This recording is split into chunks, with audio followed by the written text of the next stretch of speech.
I just feel it's traumatic for any child. There's a period in your childhood when you, maybe not all children, but I know definitely there's a period in your childhood where, or at least I can say in my childhood, when I realized that the world was not fair. Yeah? And that was the biggest trauma I have ever experienced in my life, because I still don't understand why it's not fair. And why do people walk around accepting, well, that's just how it is. And just like you say, sucking it up, that's life, move on, get on. I'm just, wait a minute, I'm still that, 7-8-year-old kid who was just like, or maybe younger, who was just like, why are there people starving? Okay. I don't understand that. You know what I would just bring up, too, while we're talking about trauma, here are some of the effects of the trauma that we don't even think about, that is more and more a part of Black women, Black girls' experiences. The proportion of Black girls and Black women who are participating in anger management programs is through the roof these days. I can relate to that. Yeah, there are numbers from the program, from the Rise Sister Rise program, but I can say in my own experience, I can say maybe about 20% of my female students have participated in anger management, which is ridiculous. It's like, wow. Many girls, and I can attest to this personally, have labeled themselves as bipolar, whether they have been formally diagnosed or not. I know these days people are throwing that word around a lot. Yeah. And what's shocking to me is that I see a lot of young girls. When I say young girls, I'm talking about, 16 to 22, the age of the women that I teach. They're labeling themselves like, I'm bipolar. And, maybe about half of them have been diagnosed at some point. The point is, I don't even know about that bipolar thing. I don't really buy into it. I'm with you. Yeah, I'm with you. Yeah, I don't really buy into that whole bipolar thing. But the point is that something's not right. 20% of the girls in this study experienced depression within the last month. Okay, but check this out. Oh, no, school. I'm sorry. No, that's okay. I'm just saying that, when I hear that thing about bipolar, and then my next step is the whole thing about medication, and then I'm just like, okay, and that's where, our evolvement gets very challenged, because then we're not able to, that's where it becomes difficult to make decisions from our heart, I think. I just wanted to make that point with being diagnosed and accepting these diagnoses as a part of who we are, and recognizing that, yes, that medication is something to be thought about. Yeah, absolutely. You know what I see most of the time when I see someone, and we're just talking about women and girls right now, when I see a woman or a girl who says to me, who claims, that I'm bipolar, what I usually see is someone who is hurting. Yeah. What I see is someone who has not had enough nurturing, have not had effective role model, and they haven't learned to think. And, thinking is a skill. Coping with life is a skill. And it's something that you learn. And when I hear that bipolar thing, I don't see someone as needing medication, someone who is, chemically there's something twisted. What I see is, wow, you know what? You don't only need a hug, but you need some instruction. You need to be raised. Right. Yeah. Right. Yes. So, yeah, I'm not really onto that bipolar thing too much, but, we've got a lot of young Black women claiming that themselves. Out of the girls surveyed, 20% of them were diagnosed at the clinical range for depression/withdrawal, somatic complaints like daily complaints like headaches, stomach aches, their bodies are hurting. Thought problems, cognitively speaking, they're not really able to process things like cause and effect. Hence, their decision-making, faculties are impaired. And they've been diagnosed in the clinical range for aggression and aggressive behavior. Ooh, some in the area don't like us.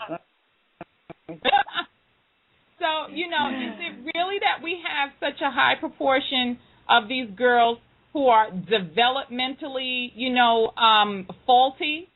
Or is something else faulty? Or is it the trauma that they have experienced that's really affecting them, and this is what is, determining the womanhood that they're going to experience? May I say something? Absolutely. One of the things that I've been thinking about a lot lately in my contemplations, because, it's ongoing, definitely, and has been Tawana Brawley. And the reason why I'm saying that is that I realized for the first time in my life, and I'm 40 years old, how significant it was as a young black girl growing up in New York, for better or worse, having this story occur, this big narrative of this young black girl's sexuality and the way it was being handled and treated in the media and the public. And that taught me, I didn't get that message before. I think I really got it after, in the shadow of that case, the message that people don't care about you. Mm-hmm. That's the message I got. And I was not the only, and I'm not saying everyone got that message from this case. Mm-hmm. But I'm saying there were a lot. We're talking about New York. I only lived in a world of black people. So, there are a lot of black girls that were growing up under the shadow of this story. And that's traumatic as well. Apart from whatever is going on in our own lives. And it's another thing that I wanted to say to tie that point is that that study that was done in Ohio, like Tawana said, it would be so amazing to have it in a city like New York. Every major city should have it in the United States. We're everywhere. Mm-hmm. Mm-hmm. Well, speaking of the whole Tawana Brawley thing, for all the young folks out there, you probably don't know the Tawana Brawley story. We can't really get into it now. I say Wikipedia it. Google it. And but definitely, I think, Lab, what you were saying about how that story in particular molded you, because it happened when we were coming of age. Mm-hmm. So it had a deep impact on our generation. And like you said, the message was, the world doesn't care about you. Mm-hmm. And I think these girls, that we're talking about, they're getting that same message. The world doesn't care about you. They're not getting it, from the the news, but they're getting it and these are stories, that I live with on a daily basis. Mm-hmm. They're getting it from, fathers who they don't know, moms who are on drugs, mothers who are spending more time chasing men and trying to get a boyfriend than they are at home raising their children. Mothers, and I'm saying it's the mothers because that's mainly who's doing the raising. I'm generalizing, of course, don't beat up on me. But, a lot of black women, the way we raise our children, this mantra that I hear is, when you're 18, you're going to get out of my house. When you're 18, I'm finished. Mm-hmm. And, just that whole thing about how we're not valued, us black girls are not valued, not even by our own family. Yep. We're afterthoughts. And, of course, this is not in an ideal situation and hopefully not in most situations, but in this population that we're talking about, right. These cities with a large population of teenage, girls who are pregnant, girls who are truant, girls who are using recreational drugs, girls who are incarcerated. These are issues they're dealing with. And that's really interesting because it's just like everything that you just described, it reminds me of, because I grew up on Flatbush. And that, I was around 9 or 10 when my mom was just like, okay, you're getting here, I'm sending you to Trinidad, because it was so out of hand. And I remember even though back then I was like, okay, if I stay in this environment, I'm ending up in jail. I already knew that. But lucky for me, I was sent away and I was, whatever. It's a whole different story.